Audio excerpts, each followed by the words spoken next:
Let us delve into the multitude of reasons why diplomacy, with its multifaceted benefits, can offer our country a strategic advantage in achieving its national objectives. First, I'd like to set the stage with a captivating story. This narrative will act as a window into the core concepts we'll be discussing and allowing us to delve deeper and gain insight into the topic at hand. Ahmed, a teenager from a small town, faced a conflict with his best friend Ali. When Ali broke Ahmed's favorite toy, instead of confronting Ali directly, Ahmed decided to invite him over and calmly discuss the topic. Ali apologized and offered to replace the toy. This story illustrates how opting for diplomacy over directness can lead to positive outcomes, even in personal relations. By approaching conflicts with empathy, patience, and a willingness to listen, individuals like Ahmed can achieve their objectives while maintaining harmony and fostering understanding. Similarly, on a larger scale, nations that prioritize diplomacy in international relations stand a greater chance to achieve their objectives without resorting to conflict or confrontation. Ladies and gentlemen, picture a world where every voice is heard, where the principles of democracy, human rights, and adherence to rules shine brightly as beacons of hope. In this interconnected realm, our collective responsibility transcends borders, urging us to champion these shared values with unwavering conviction. Through the arts of diplomacy, we possess the transformative power to weave together the threads of collaboration, uniting nations in a symphony of purpose.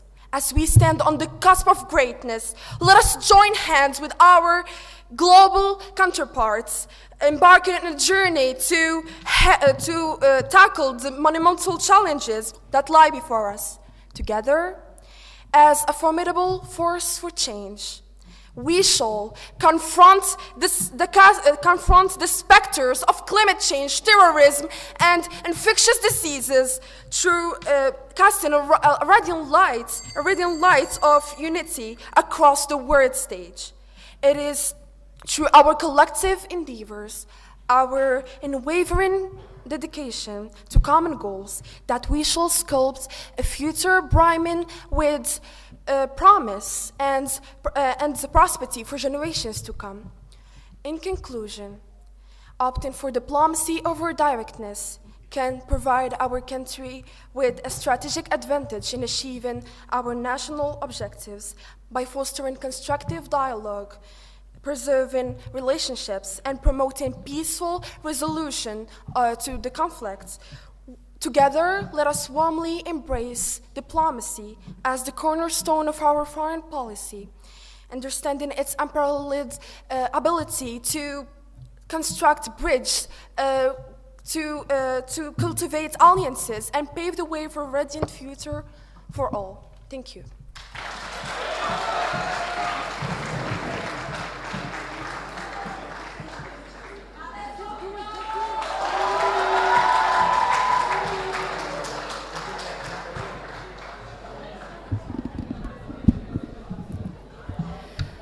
Dear Prime Minister, we would have wished if you gave the audience a little context by giving them definitions. That is your role, after all. As the American social activist Margaret Sanger once said, diplomats make it their business to conceal the facts. And I'm afraid this is exactly what our dear opponents are going to do today. Respected Assembly, honorable judges, Government House, greetings. Fortunately, my house and I are here, and we are going to make it our objective to guide and enlighten you through this debate, all while being utterly direct and straightforward, leaving no room for ambiguity or misinterpretation. Therefore, allow me to give you a foretaste of what is to come from my members. The Deputy Leader of Opposition will address the importance of directness in the workplace. Next, the Member of Opposition will shed light on directness in politics. And ultimately, the opposition whip will talk about directness as an essential characteristic of leadership. In a world where time and clarity are a precious commodity, directness cuts through the noise, allowing us to articulate our intentions and expectations with precision. By embracing directness at the expense of diplomacy, we avoid finding ourselves dancing around the issues. We minimize the risks of being misunderstood, and we foster the authenticity of our interactions with others, thereby propelling closer to our objectives. In fact, in according to crossculture.go, the Dutch are most famous for their directness. Unlike most other cultures, they do not bother to paraphrase their words. They always mean what they say and say what they mean. They talk straight to the point and expect the same from their conversation partners. This straightforwardness comes from their history since the 16th and 17th century, in which still benefits them till this very day. As a great trading nation, Netherlands was a major player in global trade, and having a clear, concise communication style was crucial in their dealings. The Dutch had to share their ideas and expectations with precision. As such, they were able to find common solutions and achieve their goals. And their famous proverb can't say the least about it. Straight through the sea, straight ahead is the fastest way to reach your destination. Therefore, I invite you lovely members of the government to look at the world through the eyes of the Dutch. Maybe it will seem clearer and less superficial. Dear audience, as you may or may not know, directness is a quality appreciated by many, followed by few, and understood by fewer. The more we can be direct to really share what we're thinking, the more power we find in our own voice, and the more power our voice holds with others. When we're able to speak what's in our mind and in our hearts, it conveys a level of self-confidence that is inspiring. But most importantly, it clears up space in our mind to focus on what really matters, what's most aligned with our priorities and objectives. Ladies and gentlemen, believe it or not, it is much easier to be direct on the long run because we are not bad in our language, holding things back, trying to come across as someone or something we are not. And as Karen Martin puts it, being nice is not always honest. Being honest is not always mean. Therefore, it is only right to say that directness is at the core of development and growth. Only by being candor will people get the feedback and input they need to develop, grow, and become better. Just like that, embracing directness in our life is not just a matter of preference. It's a strategic choice with far-reaching implications. As we strive for progress and success in our endeavors, let us remember the simple yet profound truth. By being direct, one can accomplish more. Thank you.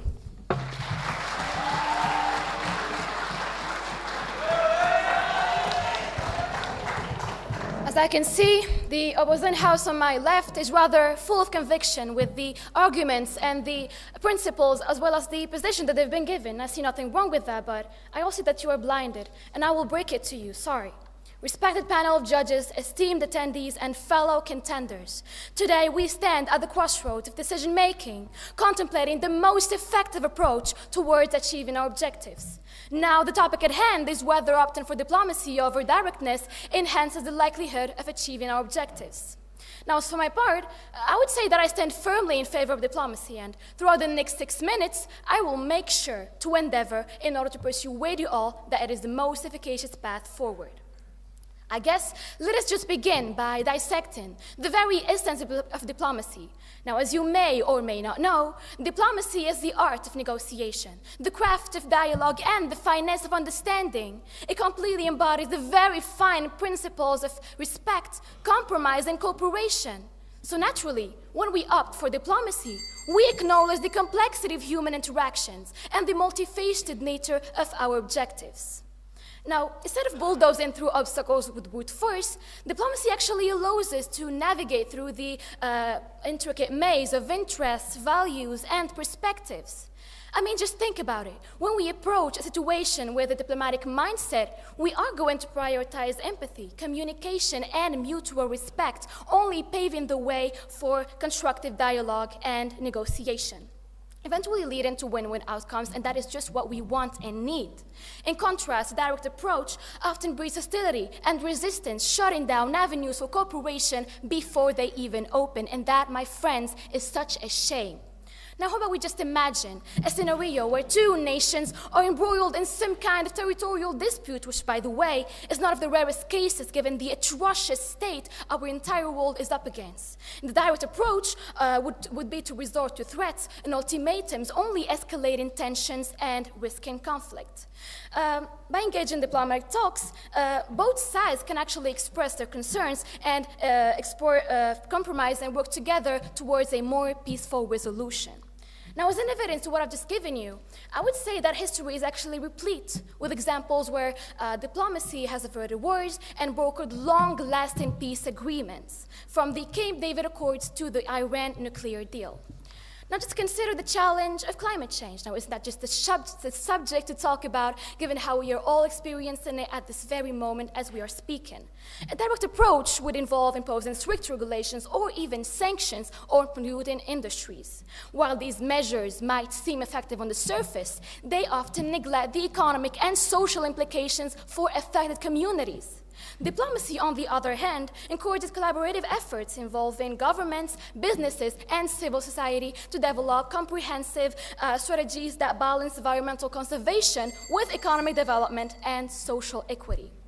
But all that's left to say, I think, is let's not overlook the elephant in the room, if I might say. The argument that directness yields faster results. While it is true that direct actions can sometimes produce immediate outcomes, they have to come at a risk. And I'm sorry, but such tactics can only erode trust, damage relationships, and undermine sustainability. And that is something we cannot afford between relationships between countries. Thank you.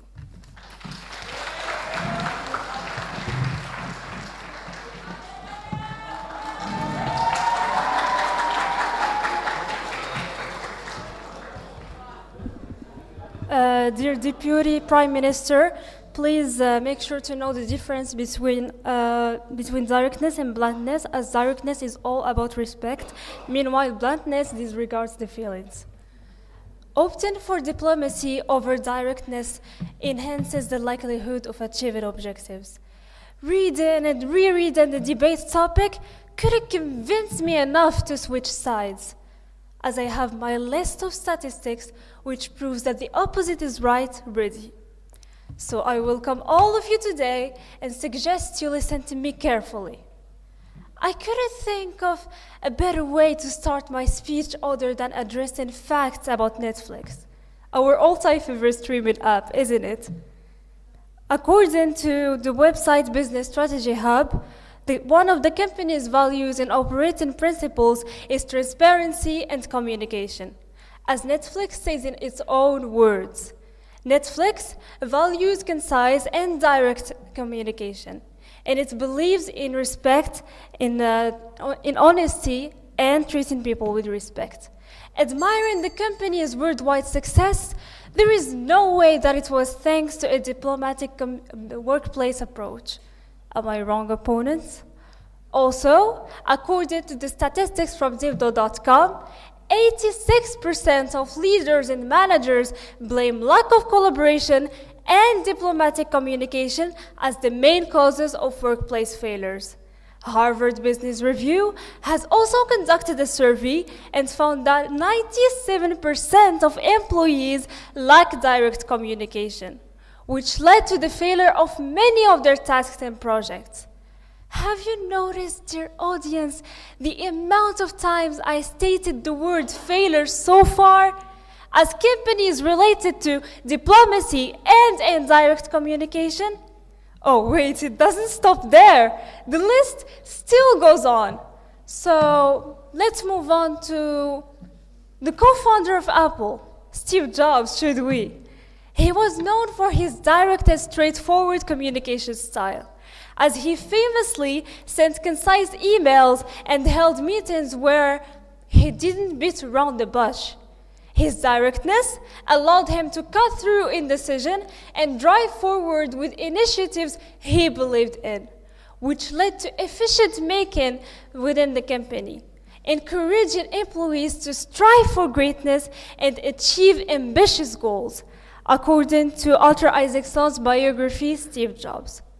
Not only that, but I bet you also didn't know about the fact that Tesla's success was thanks to Elon Musk's communication style. So here is an example showcasing this. Elon Musk has sent an email to Tesla's employees to address the company's financial challenges and issues, and urged them to be extremely vigilant about expenditure by cutting costs wherever possible to achieve profitability, which then contributed to Tesla's profitability and turnaround, according to CNBC. Notice how even two of the most successful people worldwide are direct people and support directness. The truth is right in front of your eyes, unless you choose to ignore it. Thank you.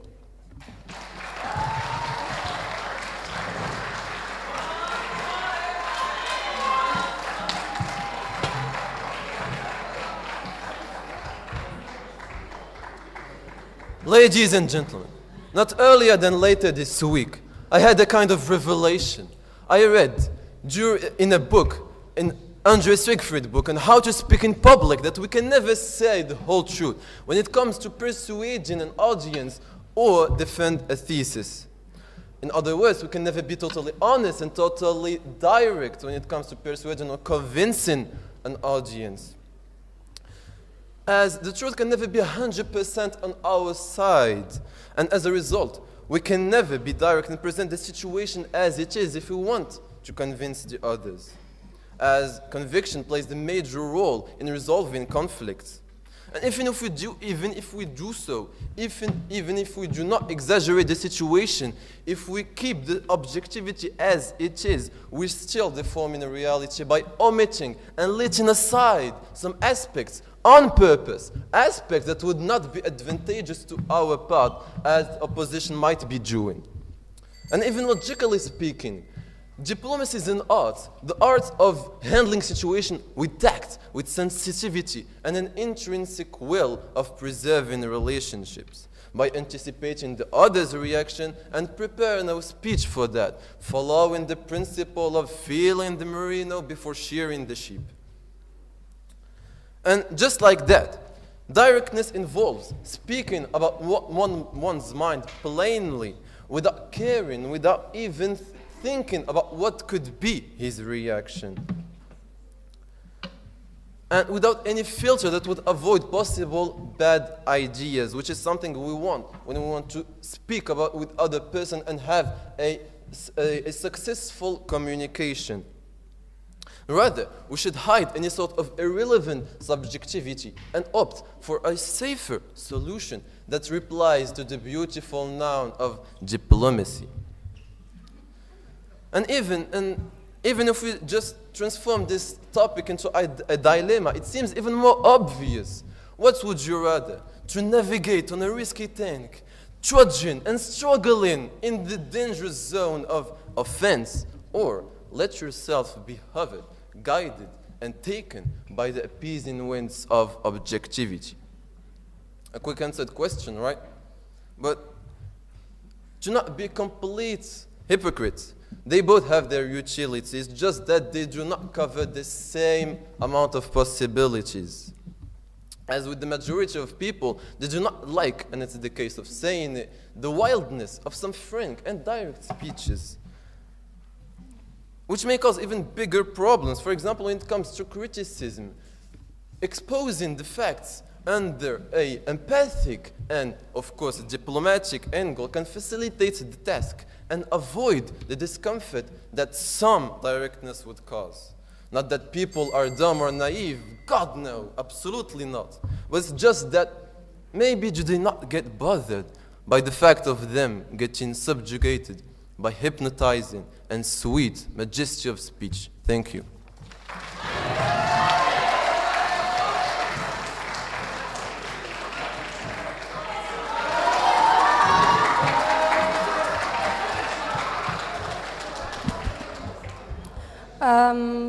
Member of the government, if you were listening just a bit, you would have heard the deputy leader of opposition that there is a huge difference between diplomacy and bluntness. Thank you. Ladies and gentlemen, let's talk politics. Let's start with a wise man saying, a man who lived a long period of life being an emperor. Diplomacy is a communication of war by other means, said the ex-Chinese emperor Zhou Enlai. Diplomacy is a communication of war. Let me get you more into this, dear audience. Imagine, we're both countries. You're a newly developed one and you're getting stronger day by day. I, on the other hand, see myself getting nowhere compared to you. And now you're presenting a great danger to me. So I go to you under the superficial word being diplomatic and suggest signing some agreement which allows both of us to benefit from each other's production. And with the pretext of making peace, I am draining your goods, imposing strict laws to keep my place and prepare you for a great loss. Do you think that this is fair enough, government house, to realize my own objective? You see this as nice, not rude, not harsh, do you? Because that's exactly what you're opting for. In other words, dear audience, diplomacy does not always prevent wars, but creates more with just a more sugar-coated meaning and less anchovies. Let me introduce you all to one sort of diplomacy used to help. Gunboat diplomacy. It is a type of policy that involves a superior military power threatening a smaller one. One of the best examples would be the opening of Japan by Commodore Matthew Perry, an American Marine officer. He sailed 4 ships to Tokyo to negotiate opening Japan's market to outside world and to help develop its economy. And threatened to open fire and destroy building if things didn't go his way. This was enough to convince the Japanese to open the country up to outside trade. But let me tell you that this did not only help the American greedy, but also of other countries on the count of Japan, according to the website historyforall.net. And the world still sees it as the nice diplomacy. Wow. And dear audience, so according to you, opponents, this is how diplomacy enhances the likelihood of achieving your objective? Wow, super peaceful. Dear audience, don't you see that diplomacy is a kind of avoidance? Because my house and I do. It's like treating the petals of a flower for a beautiful view, leaving the roots to decay. And one of the most concrete examples, ladies and gentlemen, it is Morocco. Don't you think that the conflicts between us, Mauritania, and Algeria is because of this? Don't you think that the conflict between the government and the med students is because of this? And we all know that the med students' problem isn't something new yet. And the state still gives illusion of solving the problem. But now the students woke up and they are fighting against a non-sensual diplomacy instead of getting a clear answer.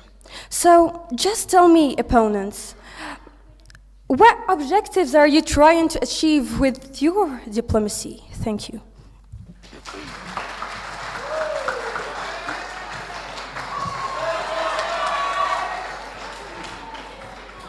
Ladies and gentlemen, honorable judges, distinguished opposition, greetings.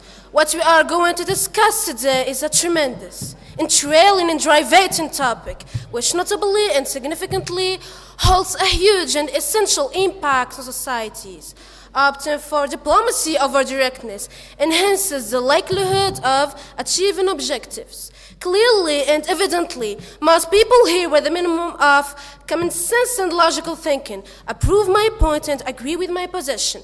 However, we must not forget the other part, which is still on the wrong and erroneous path, feeling dreadfully confused, lost, and skeptical. Sensing a shred of pity and compassion for those who had been blindly manipulated by the posthumous and venomous statements of the opposite team, which, by the way, also seems misguided and fallacious to the extent it begins proclaiming disinformation and falsifying the truth, I stand here in front of you, dear guests, to hopefully convince you and therefore terminate and abolish this patent food, which from the first place shouldn't have occurred. That's why I sincerely want you to draw your whole and soul attention to me. First of all, before showing you my analysis of this topic, let me ask you a question which may seem easy and predictable for someone, but is surely a lot more complicated and arduous. If a war were to arise, how do you think politicians will deal with it without diplomacy? I can already anticipate those saying that diplomacy ensures... POI, please. Yes? You've been talking about policy and relations between countries since the start of the debate. Yes. But could you please give us an example of a successful objective that you accomplished thanks to diplomacy? That's what I'm going to talk about it later, okay? So, Thank you. welcome. So, as I was saying, if a war were to arise, how do you think politicians will deal with it without diplomacy? I can already anticipate those saying that wars ensue due to the inefficacy of diplomacy. Well, let me assure you that it is the only possible way to cope with those conflicts. According to the site www.britannica.com, diplomacy conducts the passages from dialogue to negotiation, ultimatum to reprisal, war to peace and reconciliation. Moreover, it tends and builds the coalition that deter or make war. It disrupts the alliances of foes and enemies, thereupon sustains the passivity of potentially hostile powers. For instance, I can already say that everyone here in the room knows about Morocco-Algeria conflicts, as they are now in a very irritable, sensitive and precarious state. Nevertheless, if, as our dear opposite team has been saying from the very beginning, if we had opted for directness over diplomacy, trust me, we most likely would be now in a very big, intense war if it weren't for the sake of diplomacy. Another genuine and authentic fact is that the world now so far, after the disaster of the two world wars, is identified as diplomacy, which is the only thing keeping peace between countries and states by creating and establishing diplomatic agreements such as Treaty of Versailles 1919, Dayton Agreement 1995, Helsinki Accords 1975. Although, why go so far? Just now, as you may have remarked and perceived, we have been initially espousing diplomacy for this whole debate. We have been debating and negotiating, even the opposite team, and that is completely contradictory with your statements. If we had worked with directness over diplomacy, we would inevitably end up in a quarrel and dispute. Only if you didn't listen carefully to my point, or if you unfortunately associate diplomacy with lies, you must have understood why diplomacy is a better option. Thank you.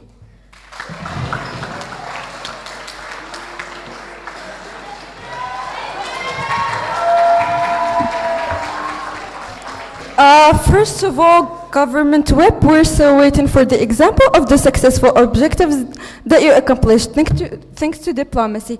And you stated the example of the Treaty of Versailles. Let me remind you that thanks to it, the Second Worldwide War was done. So is that a peaceful objective?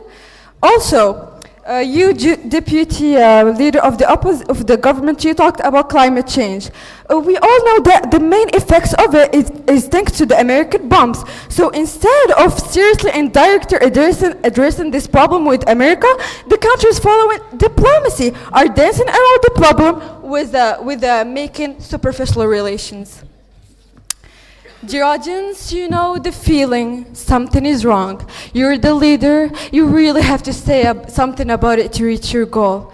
But confronting someone is the last thing you feel like doing. You consider your choices, you perhaps can do nothing, or probably drop a hint and the problem will go away. You're in agony watching the cycle of identifying problems and shying away from a difficult conversation and then having the problem continue. How do you fix this? Leadership, dear audience. It is one of our school's pillars, right? So, do you know, respected judges, that according to expastors.org, diplomatic leaders fail to communicate both what they want and what they don't want. So, this makes them afraid to contribute to you. Yes, taken. If the world didn't establish or create diplomatic agreements and just went with directness, how do you think we would keep peace in the world? By telling the truth and letting the whole world know the causes and the consequences of something they've done. Thank you.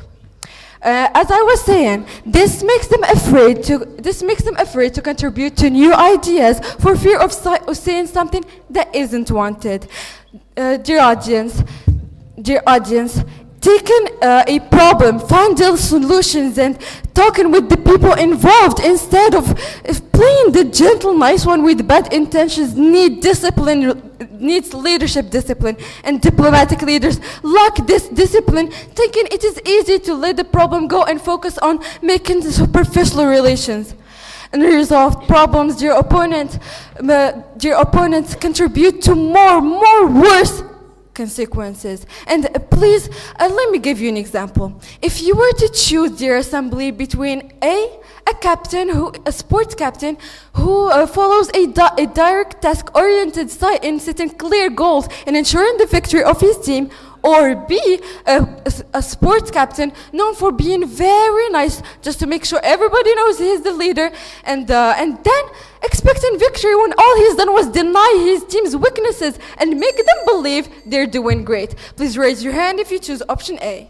Now raise your hand if you choose option B. The answer is clear, opponents, but let me clarify more. According to NFB.organization, Ambrose Bierce, an American writer, says that diplomacy is the art of lying. So you really think that lying will help you achieve your objectives? I doubt that. The Italian statesman Benso de Cavour says, I discovered the art of fooling diplomats. I speak the truth, they never believe me. So please know, opponents, that opting for diplomacy to achieve your objectives will take you nowhere, because instead of winning the cement and tools to make the path towards your goal, you're just playing, having fun, losing them one by one. And the only thing you'll be left with is disappointment and trust issues. And please just tell me, how will that help you achieve your goals that you've been talking about all this time? Thank you.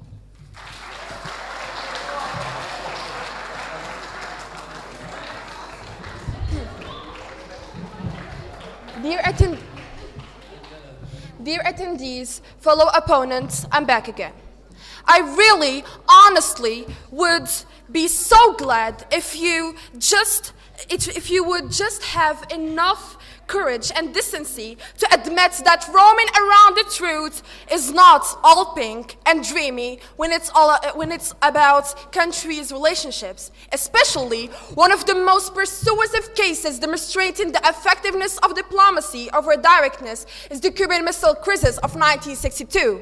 The crisis, a perilous moment in the Cold War, the United States saw the discovery of Soviet nuclear missiles in Cuba, raising tensions to an extreme level just 90 miles off the coast of Florida. In response, President John Kennedy could have chosen a direct and confrontational approach. However, the president pursued diplomacy, engaging in negotiations with Premier Nikita to avert nuclear conflicts, seeking a peaceful resolution to the crisis and eventually reaching an agreement.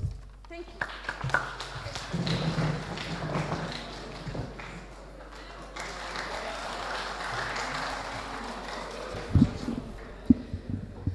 If I lack directness, then I only have myself to blame because I lack the skills to make my point clear. These are Roland's words, but today I honestly feel like they are yours, dear opponents. It really has been quite the show sitting and listening to you, but we have yet to hear a real argument.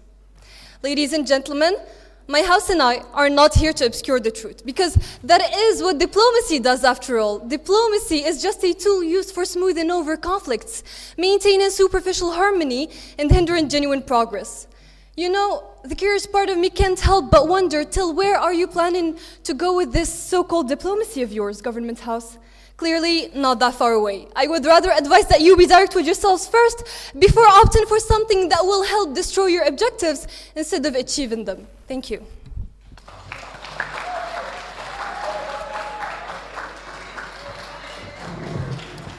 Just as a response to what I just heard, please can you tell me just how is a superficial war, peace, as you just stated, could be worse or worse than an honest war? There is no way that is true. Anyway, very dear audience, let us for a dull moment forget and turn a blind eye on the honestly outrageous, senseless pack of mediocre arguments we relentlessly got to hear from the opposing house, now shall we?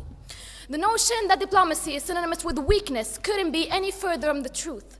Diplomacy requires skill, tact, and strategic thinking, qualities that are hallmarks for effective leadership. It takes courage to engage in diplomatic negotiation with adversaries. Now, I guess I'm totally up to state that the choice between diplomacy and directness is not a preference between a matter of preference, but rather a strategic imperative. Now, by opting for diplomacy, we can build bridges instead of walls, forge alliances instead of enemies, and achieve objectives that benefit not just ourselves, but the humanity as a whole. Now, I urge you all to join me in championing diplomacy as a pathway to a brighter future. Thank you.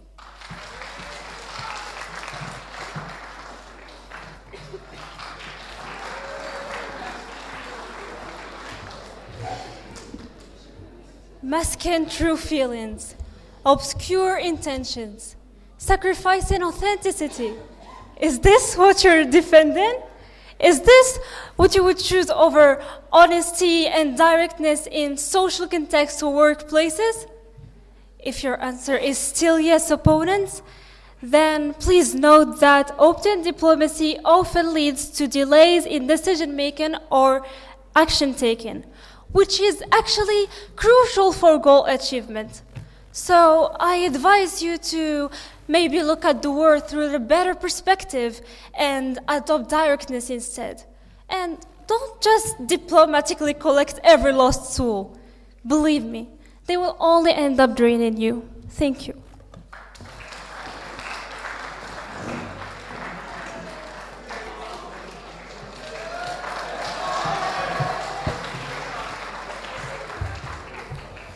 Did I forget to mention that when it comes to classical rhetoric, you can simply not opt for honesty and directness.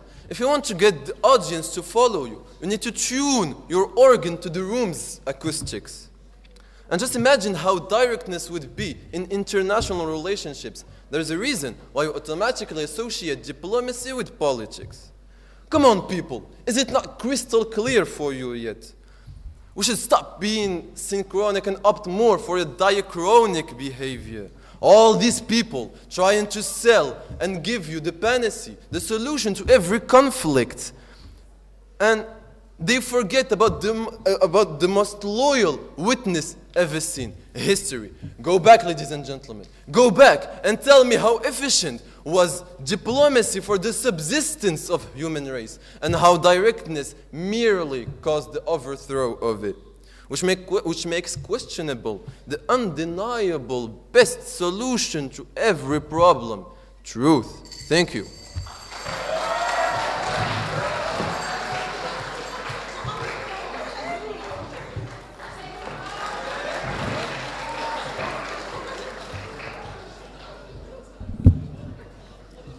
According to ResearchGate.net, Alexander Mikhailov, an expert in history of law and criminal procedure, wrote an article that urges the nature of directness in criminal process. The author justifies the necessity of developing directness in the criminal process. It is the duty of the court to directly investigate the evidence was criminal. So to achieve the objective of keeping the stability of people, we should not leave any room for diplomacy. And by opting for diplomacy, opponents, you mean discussing with criminals, bargaining with outlaws, considering the criminal and forgetting the whole victims. That's what you're choosing, opponents. And by this, which balance are you trying to achieve? The only thing you'll achieve is the war you've been talking about. Thank you.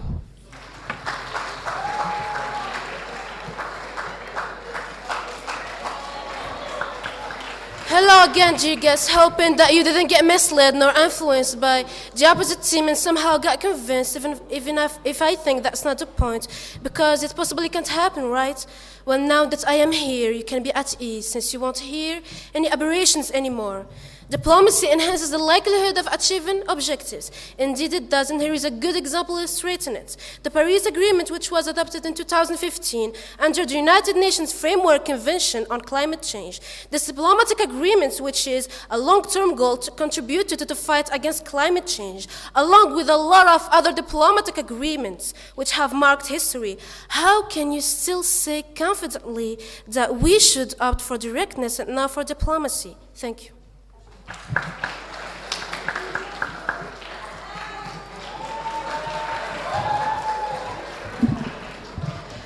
The shortest distance between 2 points is a straight line.